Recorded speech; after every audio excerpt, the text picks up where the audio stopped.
기도하겠습니다. 하나님 아버지, 은혜와 사랑을 감사합니다. 지난 한 주간 주님의 날개 아래 품어주셨다가 오늘 이렇게 저희들에게 귀한 날을 허락하시고 주님의 몸된 교회로 불러주신 은혜와 사랑을 감사합니다. 하나님 아버지, 지난 한 주간 돌아보면 저희들이 주님 앞에 알고 모르고 지은 우리 죄를 용서하여 주시고 이 시간 죄의 용서받은 주의 권속들이 주님 앞에 찬송하며 예배를 드릴 때에 우리의 예배를 주님께서 기뻐 받아 주시옵소서. 하나님 아버지, 저희들이 아담과 같이 하나님의 언약을 어기며 패역하였던 저희들을 하나님의 귀한 백성으로 삼아주시고 또 저희들의 이 무거운 이 죄의 짐, 세상 염려 근심의 이 짐을 가지고 올 때에 우리의 무거운 짐을 벗겨주시며 우리의 무거운 짐을 대신 져주시는 하나님 아버지, 저희들이 여호와 하나님을 힘써 아는 저희들 되게 하여 주시옵소서. 하나님 아버지, 저희들이 여호와 하나님을 알아갈 때에 지식으로만 알아가는 것이 아니라 우리의 생활을 통해서 저희들이 주님과 동거동락하며 살아갈 때에 주님을 알아가며 또 주님을 배워나가는 저희들 되게 하여 주시고, 하나님 아버지, 저희들이 주님께서 우리에게 약속하신 그 약속의 말씀을 붙들고 나아갈 때에 하나님의 온전한 백성으로 살아나가며 하나님 아버지 구원을 이루어 나가는 데에 부족함이 없도록 은혜를 베풀어 주시옵소서. 하나님 아버지, 저희들이 날 한 날 살아가면서 주님의 빛을 바라며 빛과 소금의 역할을 잘 감당하는 저희들 되게 하여 주시고 저희 교회가 되게 하여 주시옵소서.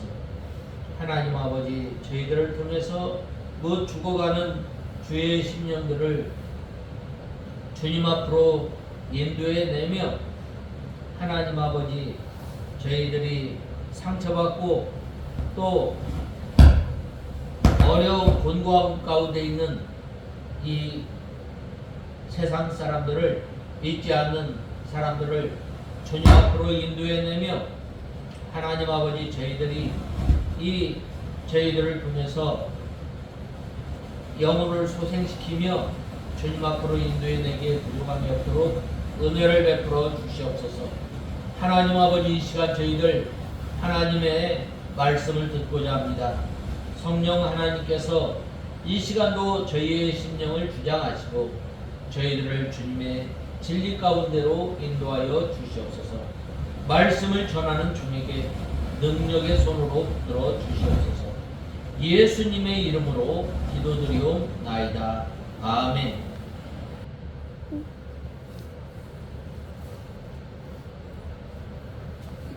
하나님의 말씀은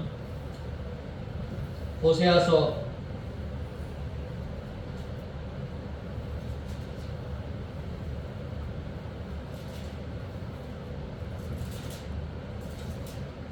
6장 1절에서 11절까지 봉독해 올리겠습니다. 오라, 우리가 여호와께 돌아가자. 여호와께서 찢으셨으나 우리를 낫게 하실 것이며 치셨으나 우리를 싸매 주실 것이기 때문이다.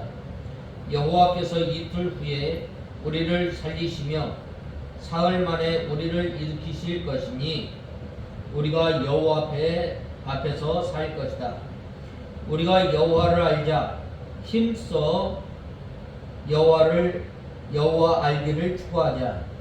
그분의 나오심은 새벽빛같이 확실하시니 그분께서 비와 같이 땅을 적시는 늦은 비와 같이 우리에게 오신다. 에브라임아, 내가 내게 어떻게 해야 하느냐? 유다야, 내가 네게 어떻게 해야 하느냐? 너희의 인애는 아침 구름 같고 일찍 사라지는 이슬 같구나. 그러므로 내가 선지자를 통하여 너희를 부수고 내 입의 말로써 너희를 죽였으니 내 심판이 비처럼 나갈 것이다. 나는 인애를 원하고 제사를 원치 아니하며 번제보다 하나님 알기를 원한다. 그러나 그들은 아담처럼 언약을 어기고 거기서 나를 배신하였다. 길르앗은 악을 행하는 자들의 성읍이며 피로 물들었다. 강도들이 사람을 기다리듯 제사장의 무리가 세겜으로 가는 길에서 살인하니 참으로 그들이 악을 행한다. 내가 이스라엘 집에서 끔찍한 일을 보았으니 거기서 에브라임이 간음하고 이스라엘이 더럽혀졌다. 또 유다야, 내가 내 백성의 사로잡힘을 돌이킬 때에 내게도 수때를 정해 보았다. 오늘 우리가 이제 두 번째로 이 7절, 두 번째 이어서 네 번째로는 저희는 아담처럼 언약을 어기고 거기서 내게 폐역을 향하였느니라 라고 하였습니다. 하나님의 은혜로 말미암아 하나님의 백성이 이 하나님께서 우리에게 허락하신 이 언약의 말씀을 붙들고 살아야 할 하나님의 백성들이 오늘 본 말씀 7절에 보면 그러나 그들은 아담처럼 언약을 어기고 거기서 나를 배신하였다라고 말씀하고 있습니다. 아담이 하나님의 언약을 어겼다고 하였습니다. 하나님께서 이 세상을 창조하신 후에 하나님께서 에덴 동산을 만드시고 거기에 아담에게 살게 하였어요. 그런데 이 아담이 하나님의 언약을 어겼다는 겁니다. 왜 하나님께서 이 에덴 동산에서 살게 하였는가?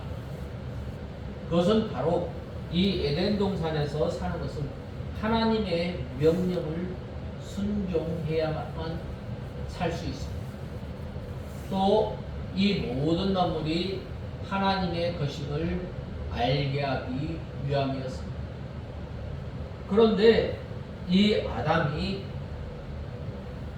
이 하나님과 같이 되고자 하여서 선악을 알게 하는 나무를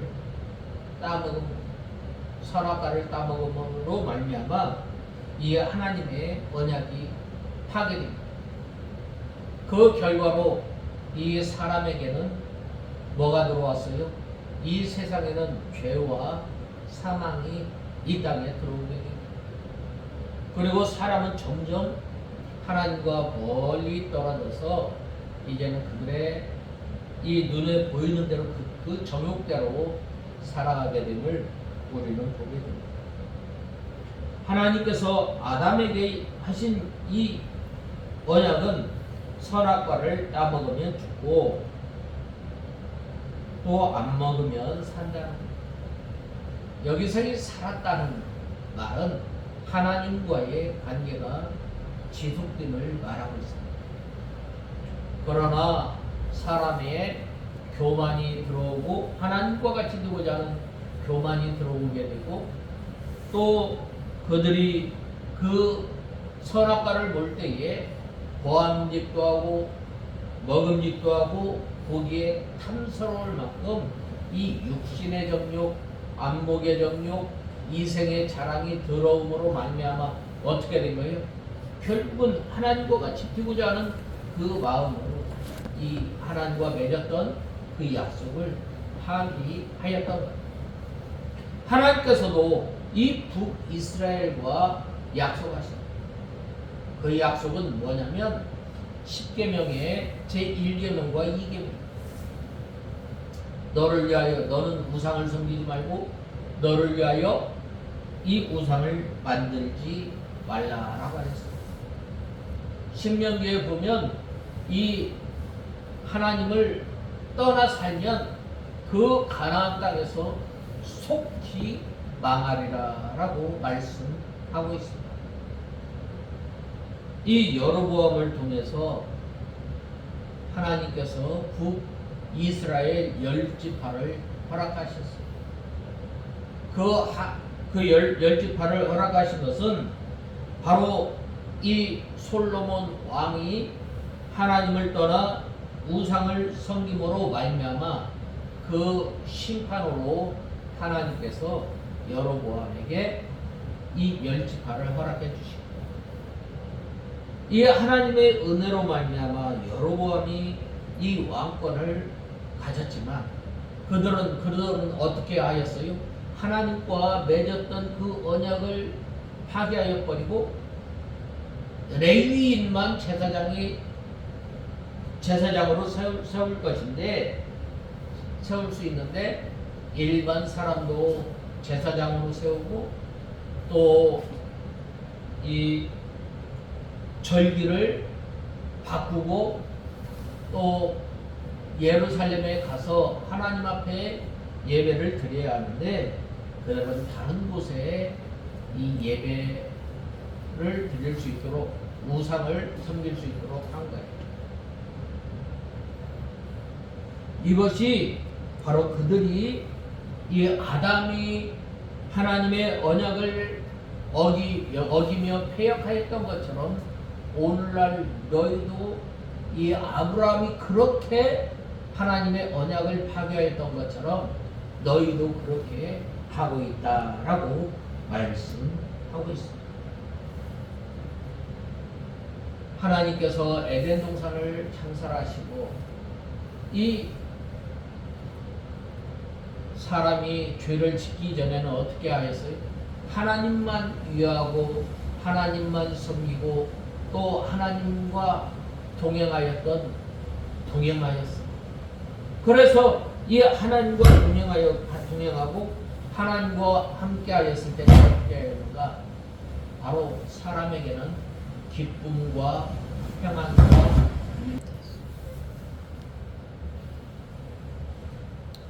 하나님의 위로와 평강이 임하였습니다. 그러나 이 사람이 죄를 짓고 난 다음엔 어떻게 하였어요? 그 하나님으로부터 오는 위로, 하나님께로부터 오는 평강이 사라졌던 거예요. 그러므로 누구나 하나님을 위해 살다가 자기를 위하는 생각으로 돌이키면 아담과 같이 하나님의 언약을 어기는 사람이 됩니다. 또 자기만 위하는 것으로 나가면 성경을, 하나님의 말씀을 순종할 수 없습니다. 무엇이나 자기를 위해 하는 것은 다 죄입니다. 교회의 일도 자기를 위해서 하면 안 되고 하나님의 교회의 직분도 자기를 위해 맡으면 안 됩니다. 하나님을 위해서 하지 않고 자기를 위하는 것은 죄요, 죄의 뿌리임을 우리는 알아야 합니다. 모든 죄가 자기를 위하는 데서 나오는 것입니다. 로마서 4장 14장 7절에 우리 중에 누구든지 자기를 위하여 사는 자가 없고 자기를 위하여 죽는 자가 없도다라고 하셨습니다. 하나님을 위해서 한다고 말은 하면서도 실제로는 자기를 위해서 하는 사람이 많이 있습니다. 사울 왕이 하나님의 명령을 받아 아멜렉을 다 멸절하였지만 아각 왕과 살찌고 기름진 양과 소는 죽이지 않고 잡아왔습니다. 이 사울 왕이 말로는 하나님께 제사를 드리기 위해 잡아왔다고 하였지만 실상은 자기가 잡아 먹으려고 가져온 것입니다. 그러므로 하나님께서 사울의 왕권을 빼앗았습니다. 그러므로 우리는 이 하나님의 약속의 말씀을 어기지 말고 순종해야 합니다. 그렇지 않으면 하나님의 심판을 받아 에덴 동산과 같은 복된 자리에서 떠나게 됨을 우리는 알아야 합니다. 우리가 때로는 연약하고 때로는 우리가 알지 못해서 거지 중에 이 범죄하였다면 우리는 어떻게 해야 돼요? 바로 하나님 앞에 낱낱이 우리가 상하고 통회하는 심령으로 회개할 때에 하나님께서 다시금 그 자리를 회복시켜 주십니다. 믿음의 이 선진들이 이 범죄하였을 때 어떻게 했어요? 하나님 앞에 상하고 통회하는 심령으로 나왔단 말이에요. 저 바벨론으로 포로로 끌려갔을 때에 이 믿음의 선진들은 마치 조상들이 그 지었던 그 죄를 자기가 지었던 것처럼 하나님 앞에 회개하고 돌이켰을 때에 마침내 70년 후에 하나님의 약속대로 돌아오는 그 기쁨과 복을 누리게 된 거예요. 그러므로 우리는 이 실수하거나 또 우리가 알지 못해 지은 죄 이걸 생각 나가든 주님 앞에 상하고 통회하는 심령으로 주님 앞에 나오는 저와 여러분이 다 되어야 하겠습니다. 그 다음에 이 다섯 번째로는 제사장의 무리가 세겜길에서 살인하니 저희가 사악을 향하였도다 라고 하였습니다. 이 세겜 땅은 어떤 땅인가? 도피성이 있는 곳이 도피성. 이 우리가 또 실수로 또 부지 중에 그 지은 죄인들이 달려가는 그곳이 이 세겜 땅은 거룩한 곳이라고 할 수 있습니다. 이 길르앗과 세겜은 도피성이 있는 곳인데 이 도피성은 부지 중에 살인한 자가 피하여 보호를 받는 곳입니다. 제사장들은 그 사람들을 위해서 하나님 앞에 제사드리면 그 도피한 자의 죄가 다 사함받는 곳입니다. 이렇게 거룩한 곳이 흉악자의 보울이 되었습니다. 오늘날도 이 교회는 어떤 곳이에요? 교회는 거룩한 곳입니다. 교회는 죄인이 들어와서 죄 용서함 받고 또 상한 심령이 소생함을 얻고 또 치유함을 받는 곳입니다. 또 교회에 나와서 예수 그리스도를 믿으면 대제사장 되시는 예수 그리스도께서 그 사람의 죄를 용서해 주시고 또 새 생명을 주십니다. 그러나 오늘날 이 교회가 흉악자의 고을이 되어서 서로 물고찢고 싸우고 다투며 재산을 빼앗는 일은 교회를 강도의 구별로 만드는 것입니다. 오늘날 이 주의 종들 가운데 이 축복기도나 또 다른 이름을 붙여서 기도해주고 성도들의 이 재산을 빼앗는 일이 많이 있습니다. 내가 얼마 주면 내가 기도해 주겠다. 그 기도하면 낫겠다. 유혹하는 것. 실제 그러한 교회들도 있고, 그러나 이 참 교회와 이 진정한 교역자는 교인들이 이 한 주간 살아가면서 얼마나 이 심령이 찢기고 또 상처 있고 그래요. 그런데 이 교회에서 이 상처받고 병든 심령으로 교회에 나오는 그 성도들을 그 심령의 병을 고쳐주고 새 힘을 얻게 해야 합니다. 성도들의 심령을 위로해주고 또 병든 심령을 고쳐주는 교회가 참된 교회 또 참된 교역자 주의 종이라고 할 수 있습니다. 그러나 상처를 싸매주지 못하고 의식적으로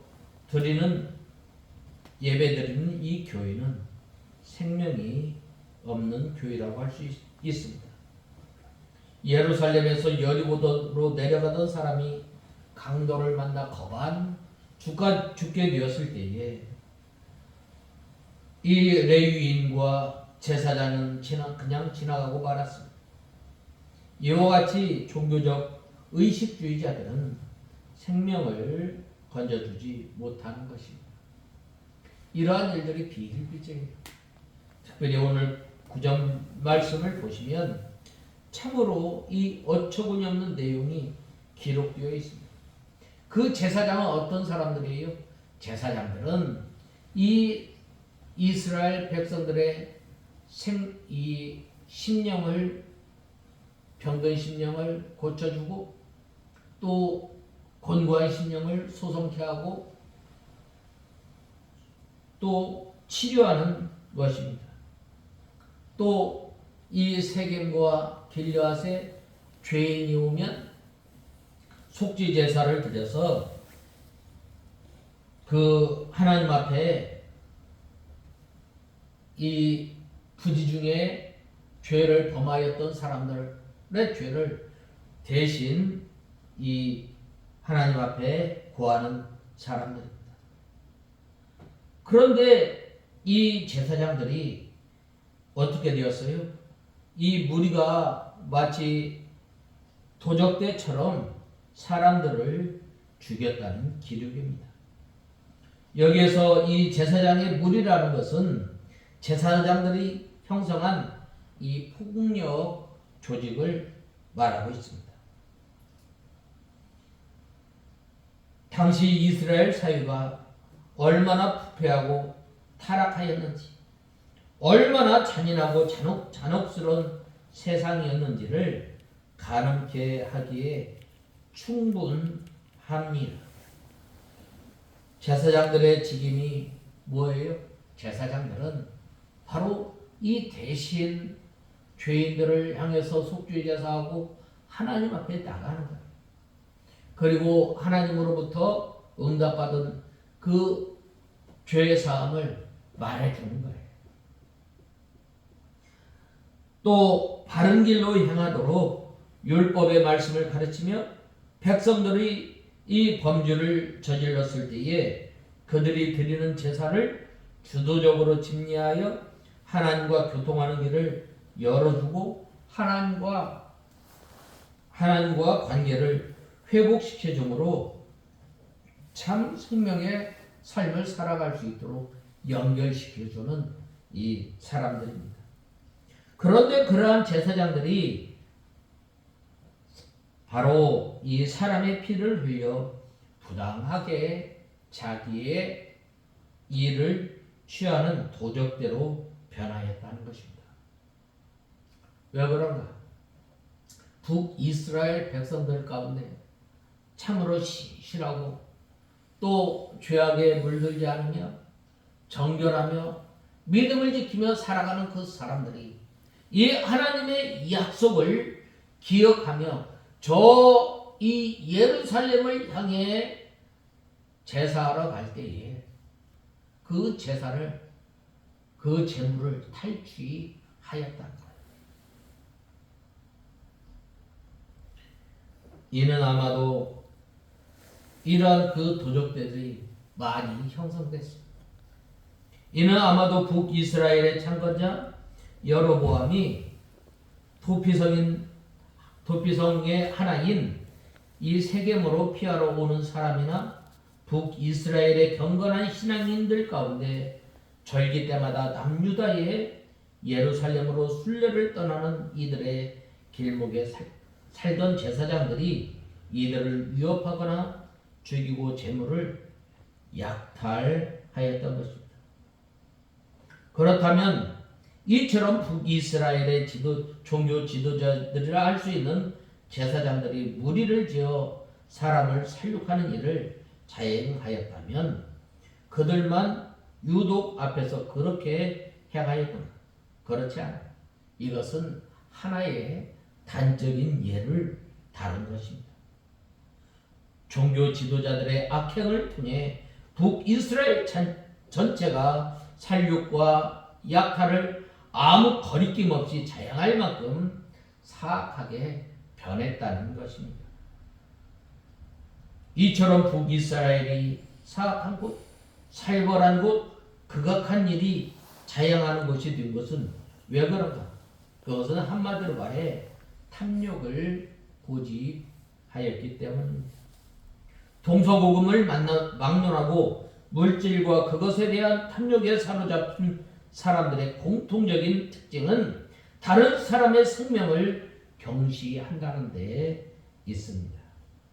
그들은 타인의 손에 든 재물을 자기 것으로 취하기 위해 어떤 일이든 할 수 있으며 심지어 그 손의 재물을 위해 그의 생명까지도 취하는 일까지 서슴지 않았던 것입니다. 이러한 본문의 증언은 실로 사람이 이 탐욕에 사로잡힐 경우에 얼마나 잔인하고 추악해질 수 있는가 라고 하는 한 면을 보게 됩니다. 오늘날 우리 주변에도 인면수심을 가진 자라고 일컬어지는 사람들에 관한 일화들을 뉴스를 통해서 종종 접하게 됩니다. 자기와 상관없는 사람의 재산을 속여서 취하는 일을 저지르며 그들의 크나큰 고통과 슬픔을 안기는 자들로 시작해서 보험료를 받고자 남편이나 아내를 죽이는 일을 버젓이 있는 것입니다. 또 유산 문제로 형이나 동생에게 상해를 끼치고 살해까지 저지르는 사람들, 심지어 자기에게 생명을 주고 사랑을 아끼지 않는 부모에게까지 살해하고 강도가 된 것으로 거짓 신고하여 그 재산을 차지하는 사람들, 실로 사람이라 불려질 수조차 없는 사악한 일을 저지르는 일을 이렇듯 이렇게 아무 거리낌 없이 저지르고 있는 것입니다. 이러한 사건들을 우리는 종종 듣게 됩니다. 이들이 어떠한 경위를 거쳐 이러한 극악한 죄를 저지르게 하였는지 서로 다룰 수 있지만 이들의 모두의 이 공통점은 두말할 나위 없이 욕심 때문입니다. 야고보서에 보면 욕심이 잉태한즉 죄를 낳고 죄가 장성한즉 사망을 낳는다라고 말씀하고 있습니다. 또 이 물질에 대한 탐욕이 그처럼 사악한 일, 극악한 일을 자영하게 만든다는 것입니다. 우리는 이러한 본문의 말씀을 통해 탐욕이 얼마나 무시무시한 죄의 온상인지 밝히 알아야 합니다. 그것을 그대로 방치한다면 우리도 역시 자기 배를 채우기 위해 다른 사람들의 생명까지 빼앗으려 드는 짐승과 같은 사악한 죄를 지을 수 있다는 사실을 우리는 알아야 합니다. 이 제사장들만 그랬을까요? 그렇지 않아요. 그러면 오늘날은 안 그런가요? 오늘날은 마찬가지. 오늘날 그러므로 우리가 이 여호와께 힘써 여호와를 알고 여호와 하나님께 돌아오는 우리가 다 되어야 합니다. 그 다음에 이 여섯 번째로 내가 이스라엘 집에서 가증한 일을 보았나니 거기서 에브라임은 행음하였고 이스라엘은 더럽혔느니라 라고 하였습니다. 이스라엘 백성들이 우상을 숭배하고 이방을 의지하여 영적 음행을 하였으므로 하나님께서 진노하여 경계할 것이며 남유다도 징계를 받게 된다는 거예요. 유다 백성들은 이스라엘 백성들이 징계를 받아 망하는 것을 보고도 같은 죄를 범죄함으로 유다의 심판도 임박했다는 것입니다. 오늘 본 말씀 이 10절을 가만히 살펴보면 이 여호와 하나님께서는 이스라엘 집에서 가증한 일을 보았다라고 말씀하고 있습니다. 여기에서 이 이스라엘 집이란 북이스라엘을 가리킵니다. 이 가져간 일이란 여호와 거룩하신 여호와 하나님께서 보시기에 이 치를 떨 만한 추하고 각종 죄악들을 총칭하는 표현입니다. 이방 우상을 섬기고 또 우상 신전에서 행음하고 각종 이 죄악은 다 저질렀던 거예요. 또 이처럼 음행과 우상 숭배와 살인과 폭력 등 모든 악한 죄악들이 당시 이 북이스라엘 왕국에 관영하였던 것입니다. 그리고 가증한 것들로 인해 그 왕국은 더럽혀졌으며 하나님께서 내칠 수준으로까지 전락하고 말았던 것입니다. 사실 이 구약시대의 이스라엘 왕국은 하나님 나라로 확장 해석할 수 있는 나라로 하나님 나라에는 가증한 것이 아닌 거룩하고 정결한 것으로 가득 차 있어야 마땅했습니다.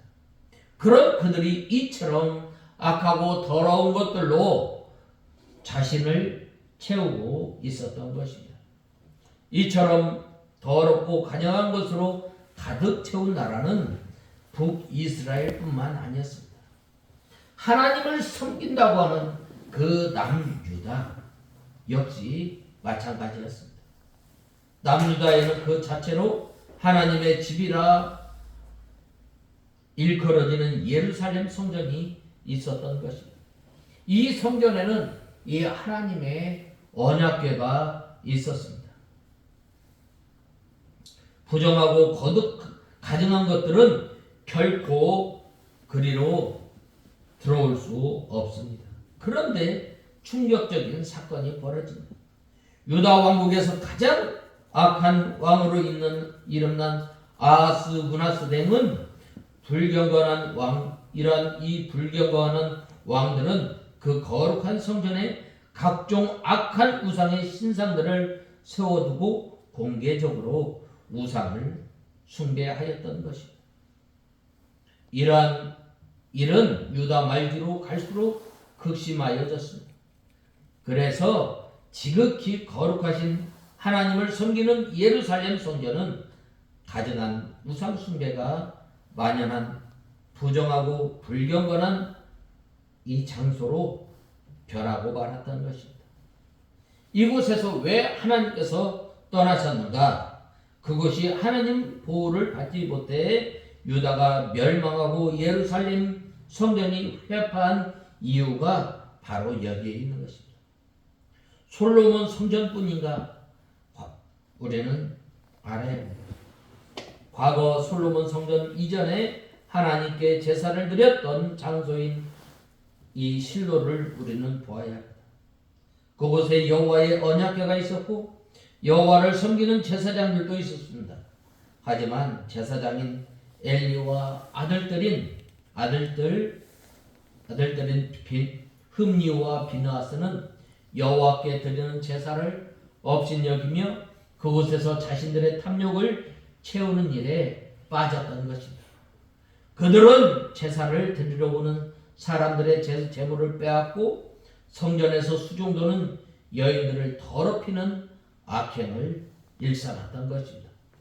그로 인해서 이 실로는 회파되고 말았으며 하나님의 언약궤는 이방인에게 탈취당하는 비극이 벌어지고 말았던 것입니다. 이는 이스라엘의 제3성전이라 일컬어지는 헤롯 성전에 대해서도 하나님께서 행하신 바입니다. 당시 성전은 주님께서 강도의 소굴이라 일컬어질 만큼 불법과 불의가 만연한 곳입니다.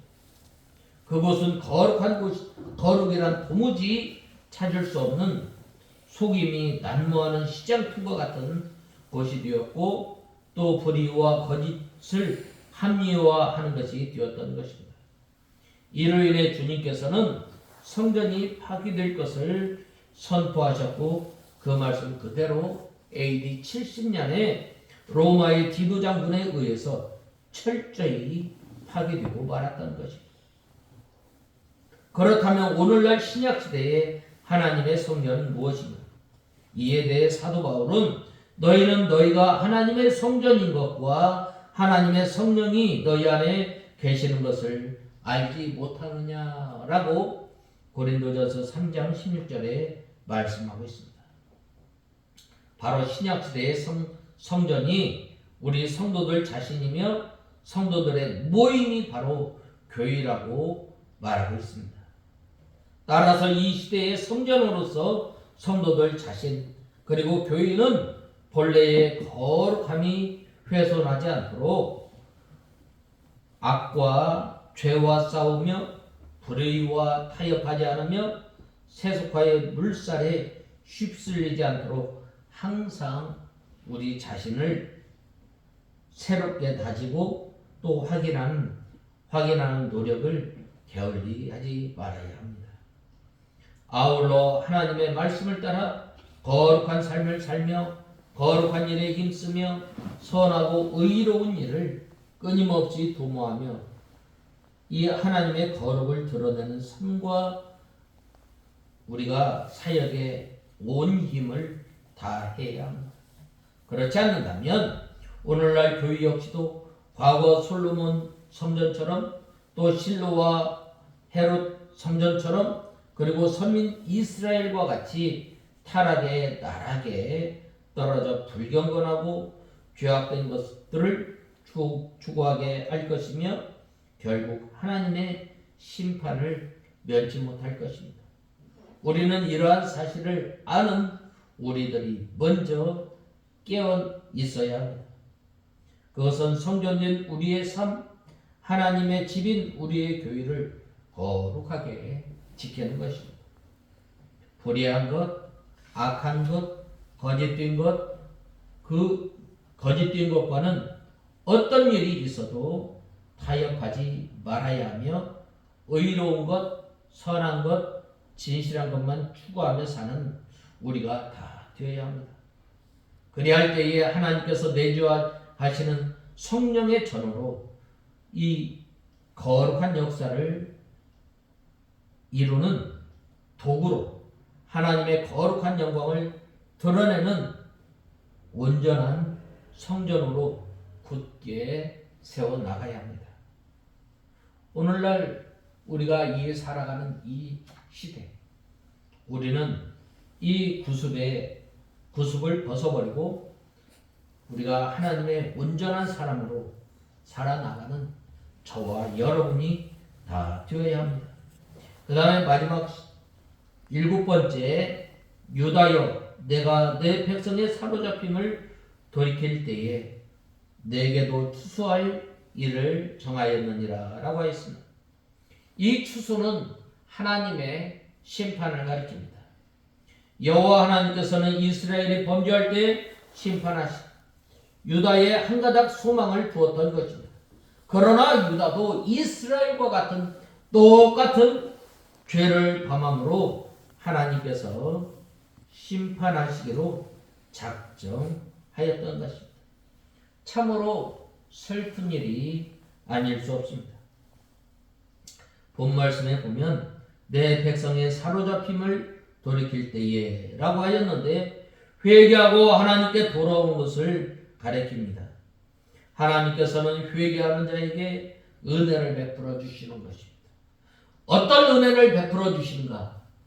다시금 이 하나님의 자녀의 위치, 또 하나님의 자녀로서 누리는 이 권리와 또 의무를 회복시켜 주시는 것입니다. 그러나 회개하지 않는 백성은 하나님께서 심판하시기로 작정하신 것입니다. 오늘 본 말씀 11절에 보면 하나님께서는 유다를 향하여 내게도 추수할 일을 정하였느니라 라고 말씀하고 있습니다.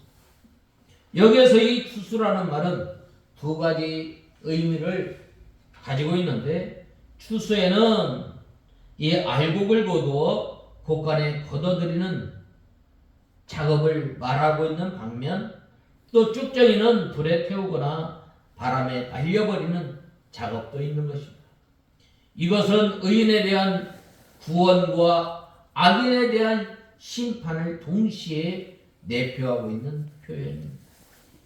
그렇다면 본 문맥에서는 유다에 대한 추수할 일을 작정하였다는 것은 하나님의 말씀은 무슨 의미를 지닌 것인가? 본문의 앞선 내용을 보면 하나같이 이스라엘 백성들이 저지른 극악한 죄, 또 사악한 죄악들로 채워져 있습니다. 이러한 죄에 대한 고발과 지적으로 인하여 북이스라엘은 필연적으로 파멸에 이를 수밖에 없음을 알아야 합니다.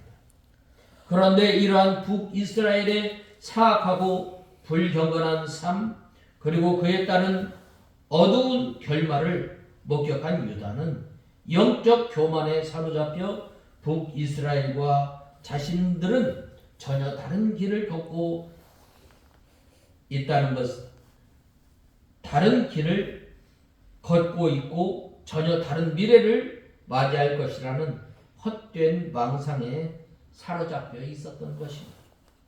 사실 남유다는 북이스라엘과 같이 반역에 따라 세워진 정권이 아니라 하나님의 언약을 간직하고 있는 다윗의 자손들이 다스리는 나라였습니다. 그리고 이스라엘은 개국 초부터 베델과 단의 금송아지를 세워두고 하나님을 경luc케 하는 나라였던 반면 이 유다는 하나님께서 지정한 이 단일 성소인 예루살렘 성전에서 하나님을 향해 율법에 관한 준한 이 제사를 계속 드리고 있었던 것입니다.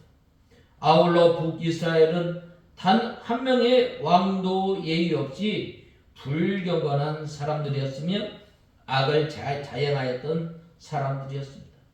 우상을 숭배하는 자들이었던 반면 남유다는 아사, 여호사밧, 우시야, 히스기야, 요시야 등 경건한 왕들이 종종 일어났으며 그들이 종교개혁 등을 수행함으로 이스라엘 백성들은 모두가 하나님을 섬기는 자리에 다시 서게 하는 역사도 있었습니다.